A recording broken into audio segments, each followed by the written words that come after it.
Probablemente haya quien crea que cambiando la Constitución se acaba la inseguridad, la crisis económica o la corrupción. Hasta hoy no he escuchado una sola propuesta concreta del nuevo modelo de Estado o del nuevo modelo de país que se estaría planteando a través del proceso constituyente. La Constitución correísta, el traje a la medida que se confeccionó para ese señor, le ha quedado muy bien, con unos pocos ajustes al señor Moreno, al señor Lasso y al señor Noboa. Las encuestas que han circulado en los últimos días hacen que la balanza esté inclinada favorablemente al gobierno. Producto del paro, se ha dado una cuestión de racismo brutal.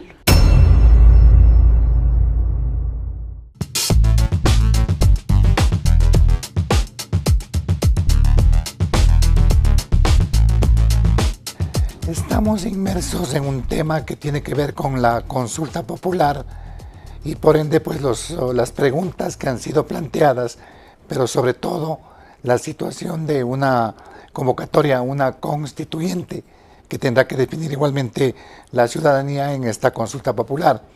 Son temas que los vamos a ir profundizando en vista del conocimiento que se debe tener sobre lo que se está preguntando en esta consulta popular. Este es el tema que lo vamos a analizar con el doctor Mauricio Alarcón, el presidente de la Fundación Ciudadanía y Desarrollo, importante analista político. Gracias por estar en la programación, Mauricio. ¿Cuál es el punto de vista que mantienes tú respecto a esta consulta? ¿Es el momento oportuno?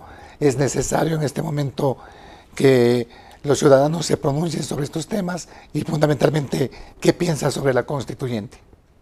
Osvaldo, gracias por la invitación, un saludo a ti y a la audiencia que nos sigue a través de Global Opinion. Mira, creo que nunca hay un tiempo perfecto para hacer este tipo de cosas. Hay un hecho cierto, nuestra Constitución cumplió 17 años en vigencia, muchas de sus disposiciones han debido ya ser revisadas, otras quedan pendientes en el camino. Quizá es demasiado ambicioso proponernos un proceso constituyente para, aunque no quieran, refundar el país, partir nuevamente desde cero.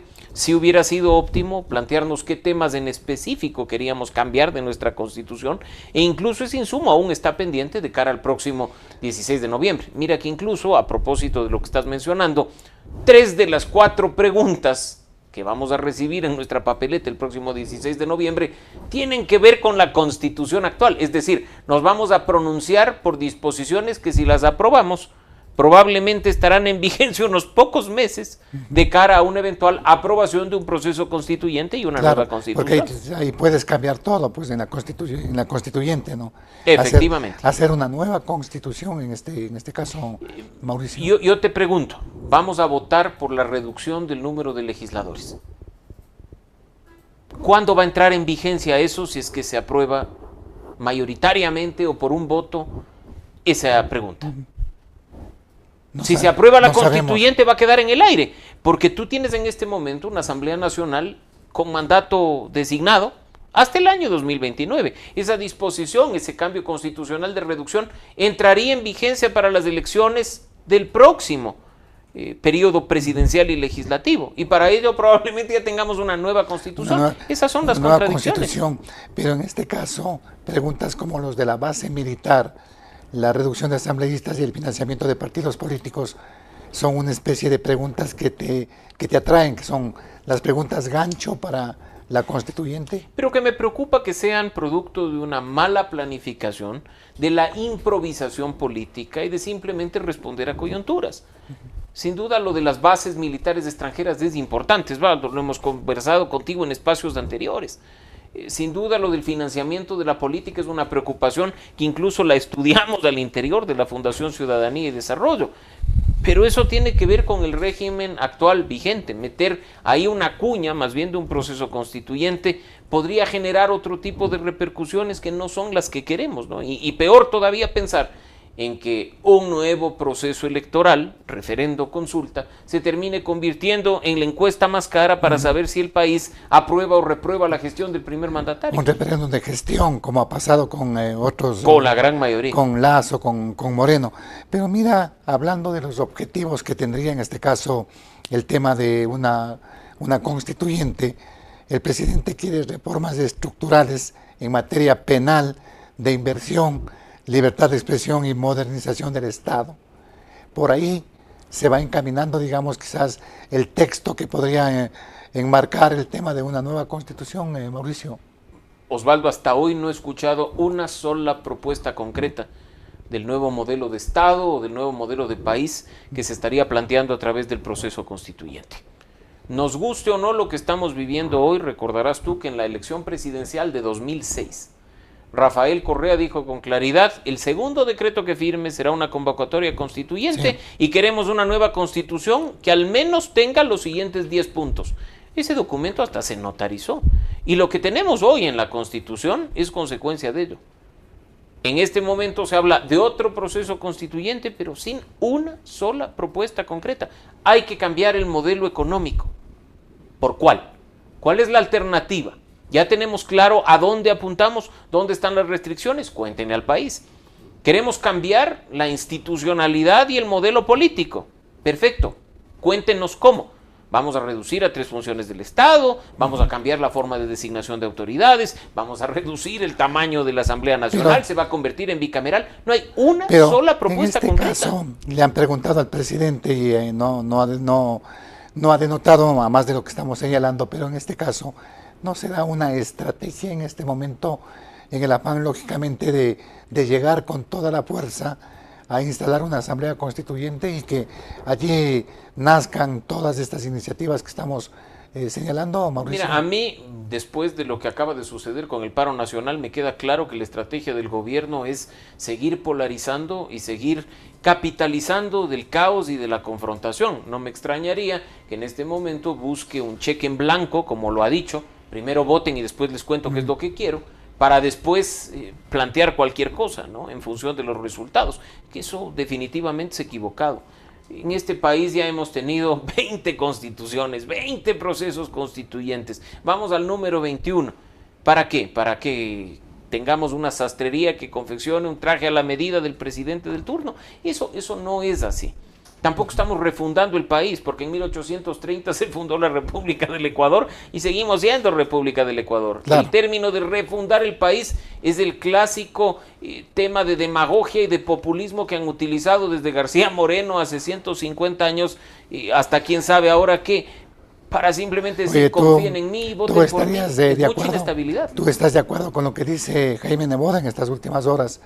El líder del Partido Social Cristiano señala de que se puede refundar o refundir el país, en este caso, con una asamblea constituyente. Bueno, el Partido Social Cristiano lo sabe bien, ¿no? ¿Cuáles son los riesgos que se corren en esta instancia? Yo siento, Osvaldo, que incluso en este proceso que se está buscando aprobar, se corren riesgos más altos. Cuando tienes en un estatuto esa regla que dice que además el nuevo texto constitucional deberá aprobarse con una mayoría calificada de 2/3 de los constituyentes. Si no cuentas con esa mayoría... Suponemos que la mayoría va a tener el gobierno, entonces. Yo no supongo nada hasta que los votos no estén contados. Yo ni siquiera en este momento, a pesar de las encuestas, supongo un triunfo del gobierno en esa pregunta el 16 de noviembre. La política no es de suposiciones. La política es de escenarios, la política es de cifras, pero sobre todo la política debería ser planificada y comunicada debidamente a la ciudadanía. Pero este momento, los escenarios de los que estás hablando, dan para que primero la consulta gane, digamos, con una votación bastante aceptable, de acuerdo a las últimas encuestas, y la gente quiere una constituyente. Casi un 70% de la población habla de que es necesario un cambio de esta naturaleza en el país. Y mira que probablemente haya quien crea que cambiando la Constitución se acaba la inseguridad, la crisis económica o la corrupción. Y creo que nuestra historia cuenta bastante bien que no es así. Pero la gente está equivocada entonces al querer una constituyente. Está equivocada al sobredimensionar las expectativas de ese proceso, Osvaldo. Porque de nuevo, creo que todos tenemos claro que una norma no está escrita en piedra, que necesita actualizarse, más aún si es la norma suprema, que necesita ajustarse a las realidades que atraviesa un país, pero de ahí a refundar cada cierto tiempo nuestra patria o nuestra república sobre pretexto de los temas políticos es definitivamente un error. No es por ahí el camino en consecuencia. Yo creo que no, y lo he dicho no en este proceso sino en los anteriores. Mira que, claro, alguno dirá, pero el señor Alarcón no fue el suplente de May Montaño en el proceso constituyente del 2007, sí. Pero nosotros en 2007 también dijimos que no estábamos a favor de una constituyente, que entrábamos para plantear nuestras ideas, afortunadamente fuimos electos, pero no estábamos a favor de un proceso constituyente. ¿Por qué? Porque no se trata de refundar el país ni creer que los problemas se solucionan con una nueva constitución. Yo solo te dejo plantear una cuestión, Osvaldo. Tenemos constituyente, tenemos nueva constitución. Tenemos que cambiar todo el ordenamiento jurídico nacional. ¿Cuánto tiempo nos va a tomar eso? Un par de años, seguramente. Por lo menos. ¿No? Entonces, nuevamente tendremos una incertidumbre jurídica, peor que la que tenemos actualmente, durante 3 años, con las consecuencias que eso puede traer a un país tan inestable políticamente como el nuestro. Pero, ¿cuál sería el objetivo fundamental en este caso? Mira, la ciudadanía está enfocada en este tema, la mayoría, digamos, en este caso, de tener una nueva constitución, de buscar alternativas que le den soluciones, y tú dices con constitución no va a cambiar este tema, el tema de seguridad, el tema del empleo, el tema de los hospitales, pero ¿por qué nos vamos enfocados en ese lineamiento? Porque es la salida política fácil, porque es la misma cuestión que hemos visto en periodos anteriores, que utilizando una comunicación hábil se le hace creer a la ciudadanía que todo se cambia con una cuestión de una nueva constitución, y no es así. Yo ahí sí voy a tomar esas palabras que tú decías, o sea, puede cambiar, pero incluso para mal.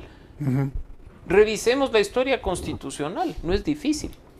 ¿Cada cuánto tiempo hemos tenido cambios constitucionales? Al inicio de la República, cada 5 años. En este último periodo, cada 10, si queremos hablar, porque ha sido 78, reformas en el 87, después por ahí año 98, después 2007, y cada 10 años un tema. ¿Hemos solucionado los problemas? ¿Hemos fortalecido la democracia o hemos generado más inestabilidad y más incertidumbre que la que teníamos hace 50 años? Pero ¿qué es lo que ha pasado con la Constitución del año 2008, con la que está vigente en este momento? Garantista, demasiados derechos. No, yo partiría de un tema, y lo dijimos, fue un traje a la medida del presidente de turno, la constituyente de Montecristi. Si tú revisas los archivos de quienes estuvimos ahí en esa época, 2007-2008, lo decimos con claridad. Se confeccionó un traje a la medida de quien era presidente en aquel entonces. Algunas cosas se pudieron arreglar, algunas cosas se fueron enmendando en el camino, pero mira que incluso el señor que gobernaba en aquel entonces nos habló de una constitución de 300 años, claro, que solucionaba los problemas, y en cuestión de un ratito, 3, no 300, ya dijo, no, a ver, hagamos cambios, déjenme meter la mano en la justicia. Entonces tú ahí te das cuenta que no es tan como nos hacen creer. ¿Esta constituyente podría ser una reedición de lo que se vivió en el año 2008? Hay altas posibilidades de que así sea. Una constitución más o menos acorde a lo que quiere el presidente de turno, el presidente Noboa. Yo creo que sí, Osvaldo. Creo que estamos frente a un escenario en el que un proceso constituyente como el planteado se termine convirtiendo en una sastrería para confeccionar un traje a la medida del señor Noboa. Pero ¿qué es lo que o por dónde sería el camino de este traje a la medida, Mauricio? Yo te hago más bien una pregunta que es más importante en cuanto a tiempos y anterior. ¿Qué tendríamos que cambiar de la Constitución actual? Mucho se habla de los derechos. Yo no creo que en derechos se deba cambiar nada. Demasiado garantista. No, y yo te digo, en derechos no se tiene que poner nada, porque los derechos no es sino un catálogo declarativo. El Estado tiene la obligación de garantizarlos dependiendo de la generación de derechos, pero son las instituciones las que tienen que funcionar. ¿Qué tendríamos que cambiar en este momento? ¿Por qué nadie nos ha hablado de una reforma a la justicia? El señor Correa en el año 2011, mediante un referendo, consulta popular, le metió la mano a la justicia cambiando su propia constitución. 3 años, apenas 3 años después de haberla aprobado en referendo. Para controlar las cortes, para controlar la judicatura, para tener bien puesta la Corte Nacional de Justicia, para controlar el Consejo de la Judicatura. Todo el mundo en aquel entonces vociferó por la metida de mano, me refiero a los actores políticos. ¿Cuántos presidentes hemos tenido desde entonces? El señor Moreno, el señor Lazo y hoy el señor Noboa. Y han aprovechado perfectamente bien la metida de mano a la justicia el señor Correa. Han tenido sus judicaturas a la medida, han tenido sus procesos y sus cortes a la medida. A los ecuatorianos nos interesa tener una justicia que funcione. Esa es la justicia que tiene que ver con los derechos, no el catálogo de derechos. ¿Qué más tenemos que cambiar? La forma de designación de autoridades. ¿Tú estás de acuerdo en que se elimine el Consejo de Participación? Nosotros siempre estuvimos en contra de que exista. La función de transparencia, digamos en este caso, y la función electoral. Hace más de 200 años. Ya hubo gente mucho más inteligente que tú, yo y muchos de los que nos siguen que se devanaron los sesos pensando cómo ponerle fin al absolutismo y al totalitarismo de los reyes. Y dijeron, queremos que las cosas funcionen en torno a la norma, a la ley. Queremos un catálogo de derechos, una declaración de derechos. Queremos una norma por la cual todos seamos iguales y que las instituciones la apliquen para garantizar los derechos. Hace más de 200 años. Y dijeron, en torno a la ley, 3 funciones. Un legislativo representando a la ciudadanía que haga la ley. Un ejecutivo que la ejecute, la implemente. Y un judicial que vea si es que hay una sanción o no, si es que hay una violación o no, y aplique la norma para el caso específico y la juzgue. En torno a la ley, ¿qué tiene que ver ahí la función electoral o la función de transparencia y control social? Muchas novelerías fueron introducidas en la Constitución del 2008. Entonces, Mauricio, tú te opusiste, Mae Montaño se opuso. Así es. Está bien, en consecuencia, pues hay que buscar una reforma para eliminar estos inventos que se dio ese es el punto. En la Constitución del año 2008. Y la Corte Constitucional ya lo dijo, que por ejemplo la eliminación del Consejo de Participación Ciudadana podía ir por la vía de la reforma parcial a través de la Asamblea Nacional. No necesita constituyente, Osvaldo. ¿Por qué si hoy se tiene mayoría en la Asamblea Nacional no se elimina ya al Consejo de Participación Ciudadana? Todavía no es el momento. Porque ahora le resulta muy útil al gobierno de turno. Porque es el que le ha permitido tener hoy una judicatura a su imagen y semejanza, porque es el que probablemente en los próximos meses le permita tener una fiscalía perfecta, porque es el que le permita en unas próximas semanas controlar a las autoridades electorales. Entonces acá hay mucho que desmitificar. Se habla de la Constitución correísta pero la Constitución correísta, el traje a la medida que se confeccionó para ese señor, le ha quedado muy bien, con unos pocos ajustes al señor Moreno, al señor Lazo y al señor Noboa. Pero es que estaba diseñada para un ámbito presidencialista, ¿no? Hiperpresidencialista. Hiperpresidencialista, exactamente. Esto se puede cambiar en la constituyente nueva. Claro, sí. En el hecho de que se vaya a dar. En la constituyente se puede cambiar todo bajo los parámetros de lo que está en el estatuto. Y ya nos han dicho incluso que esta no puede ser una constituyente de plenos poderes, aunque en este país poco o nada importa esa declaración, y que deberá darle un nuevo texto constitucional bajo ciertos parámetros, instrumentos internacionales y demás, que finalmente la ciudadanía tendrá que ratificar o no en un referéndum. Bueno, todo depende de lo que pase en la constituyente, que puede en cualquier momento decir, no, somos de plenos derechos, somos los representantes tenemos un caso de la ciudadanía. Mira, tenemos casos cercanos. En el año 97, recordarás tú, la caída de Bucarán, tuvimos una consulta popular para ratificar la caída de Bucarán, la designación de Fabián Alarcón como presidente, pero también tenía la pregunta de, ¿está usted de acuerdo con convocar? ¿A qué se dijo que se tenía que convocar? A una asamblea constitucional que reforme el texto de la Constitución vigente. Tan pronto se sentaron en esa época demócratas populares y socialcristianos, se declararon constituyente y de plenos poderes y nos dieron un nuevo texto constitucional, no reformaron la Constitución del 78. ¿Qué pasó en 2007-2008?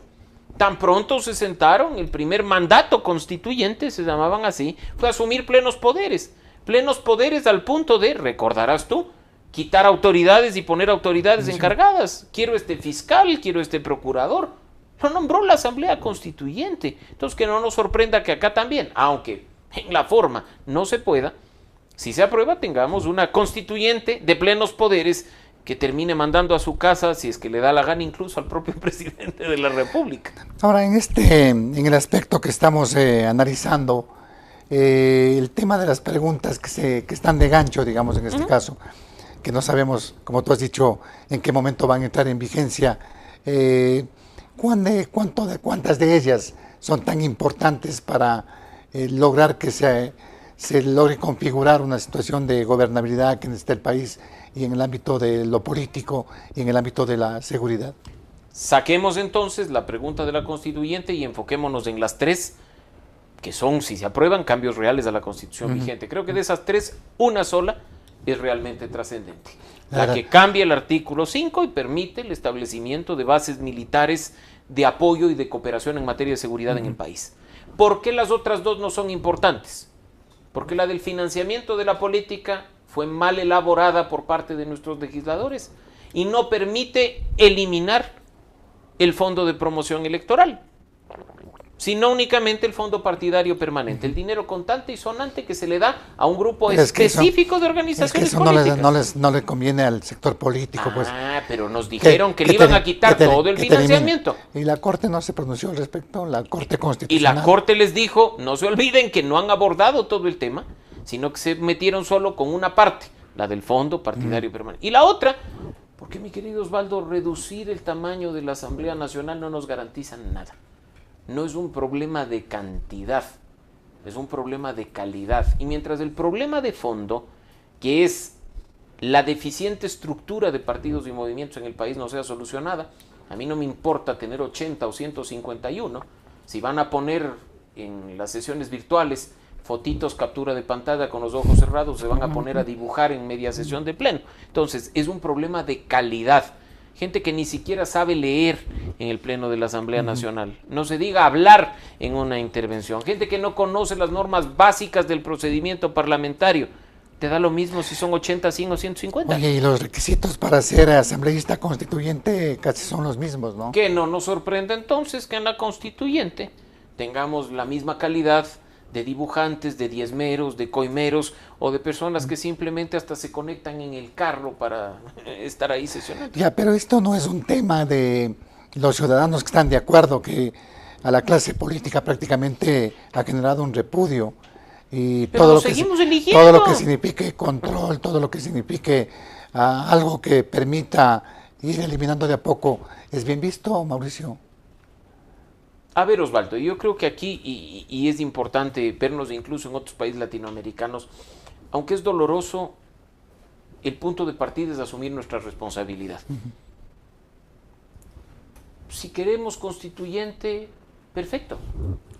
¿Quiénes vamos a elegir a los constituyentes si hay un resultado por el sí el próximo 16 de noviembre? Nosotros. Y si a usted en la papeleta le presentan un dibujante, un diezmero o alguien que no se conecta y pone una foto falsa, ¿va a votar por ellos? Entonces después asuma las consecuencias de que ese tipo de gente le redacte su nueva constitución.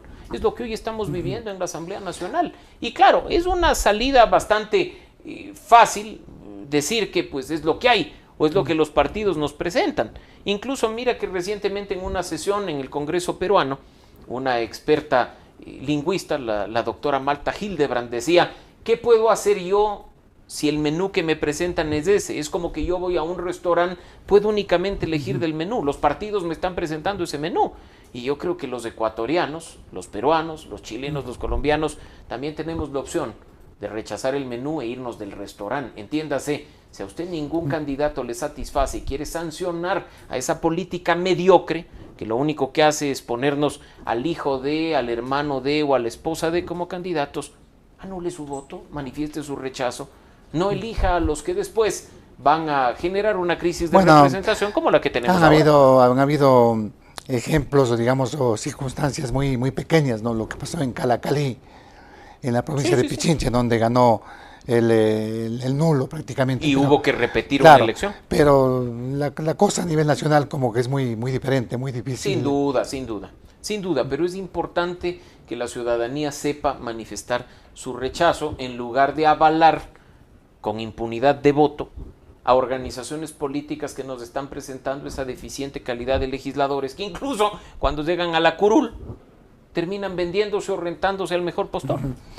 Mauricio, el tema de la consulta y el resultado que puede evidenciarse el 16 de noviembre podría decantarse por un triunfo de la consulta, de que ganen las 4 preguntas. Mira, hoy las encuestas que han circulado en los últimos días hacen que la balanza esté inclinada favorablemente al gobierno, que el resultado posiblemente sea sí en las 4 preguntas.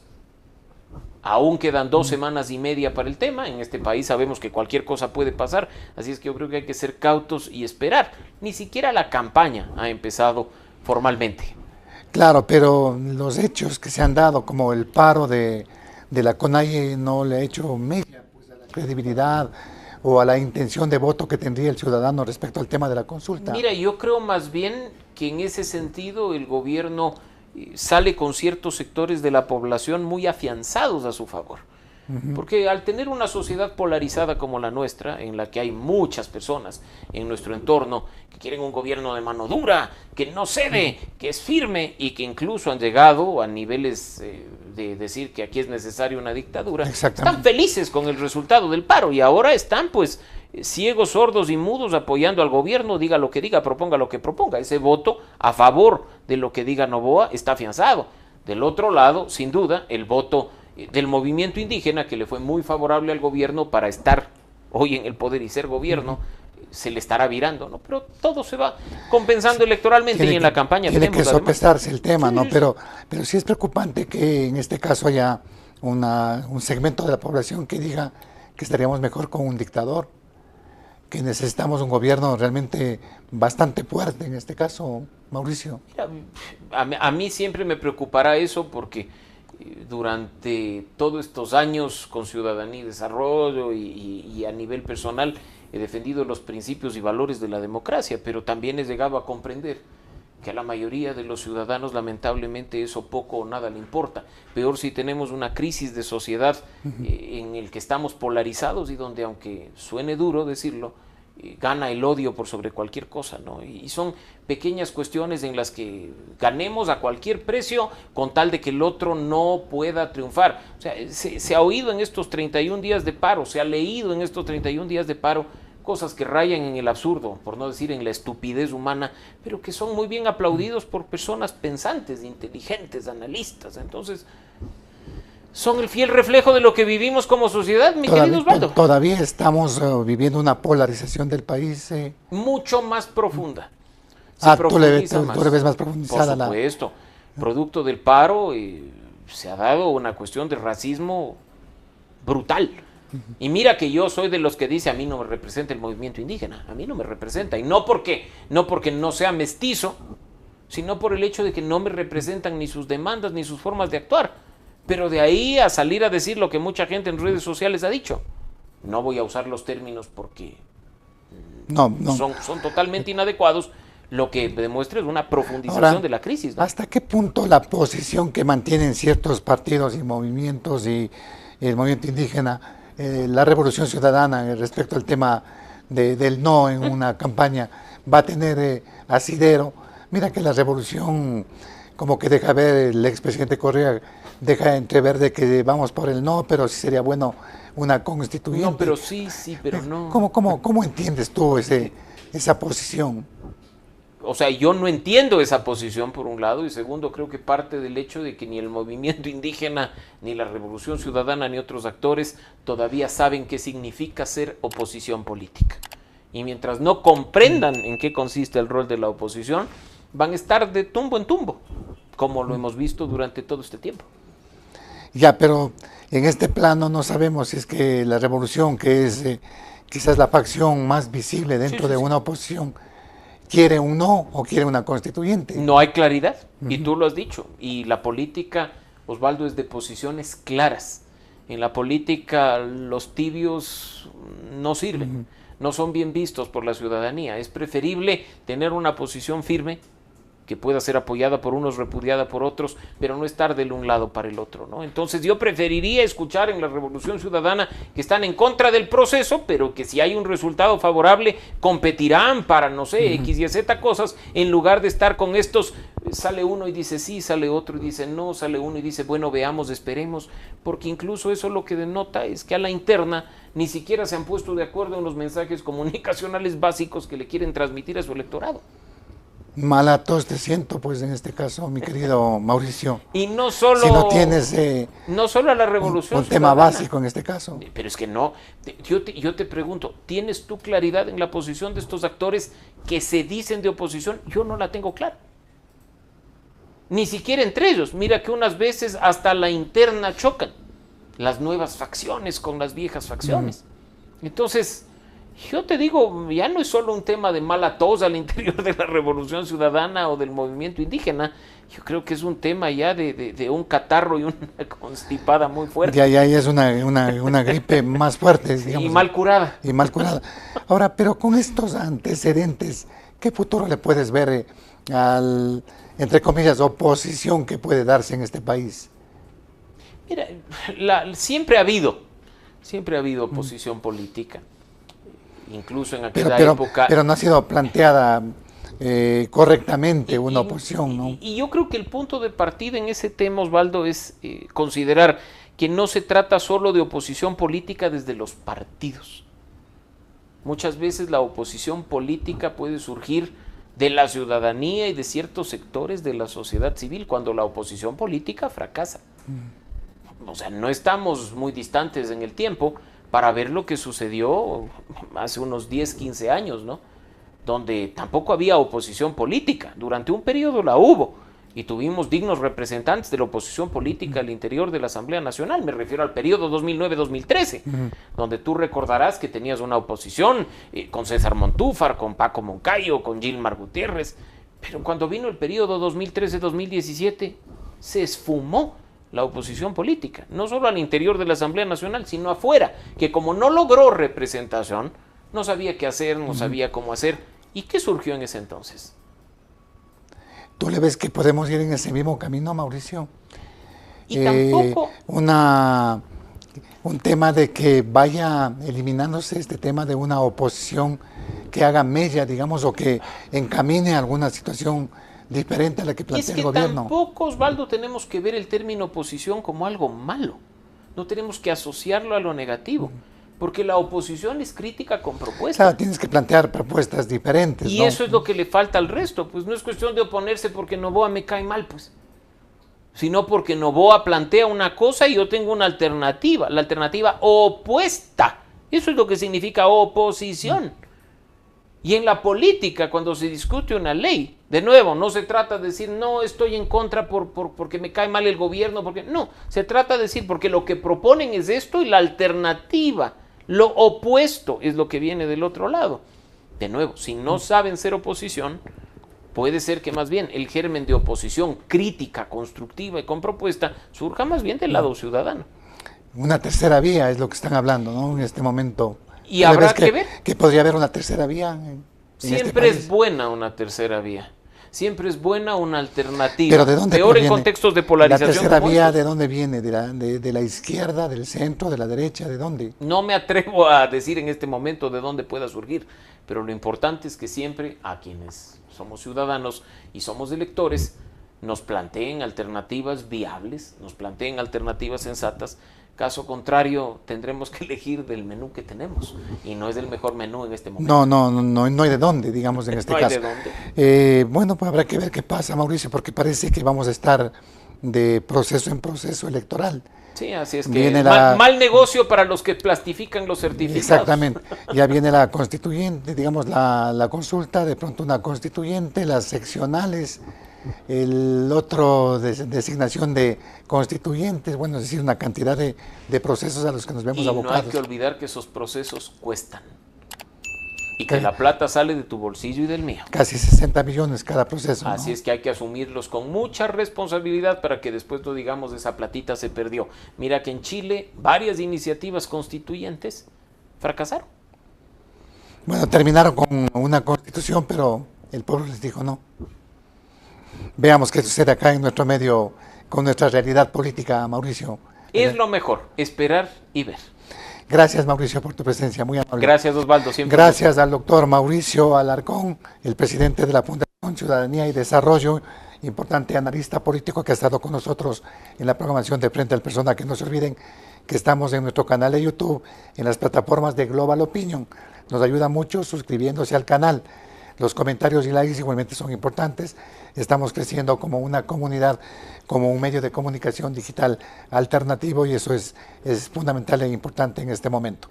El programa llegó gracias al apoyo de Ejerce tu derecho al voto facultativo el domingo 16 de noviembre. CNE, Referéndum y Consulta Popular 2025. La decisión es tuya. Encuentra los anexos, estatuto y más información en cne.gov.es y la CNE App. Thunder Mammoth. Más fuerte, más versátil, más eficiente. Servicios de calidad, ahora, en la puerta de tu casa. El Nuevo Ecuador. Autorización número 3175. CNE, Referéndum y Consulta Popular 2025. No olvide también de seguir las redes sociales de Global Opinion en TikTok, el Facebook, el Instagram, el X. Son alternativas importantes en el ámbito informativo. Allí va a encontrar la coyuntura noticiosa del ámbito nacional e internacional permanentes. Es que síganos también en nuestras redes sociales. Volveremos en las próximas horas con nuevos invitados y un nuevo tema. Soy Osvaldo Morocho Empudia, agradecido por la sintonía.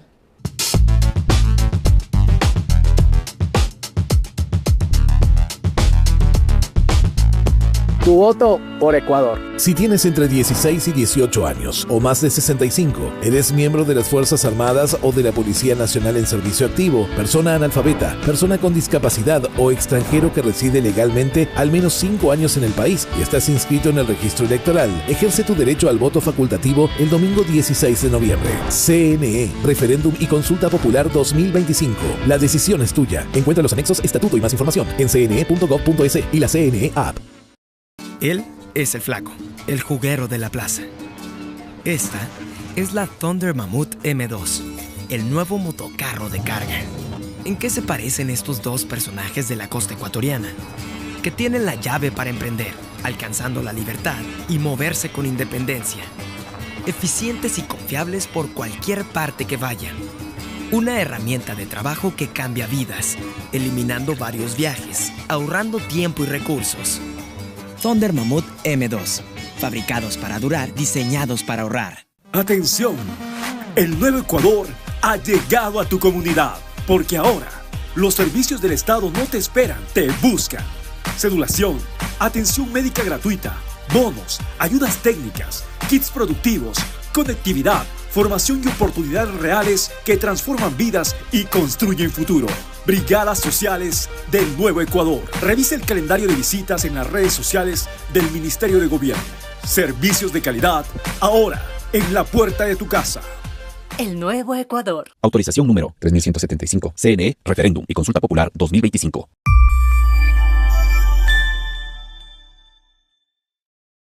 Los criterios de nuestros invitados no representan la opinión de este medio de comunicación.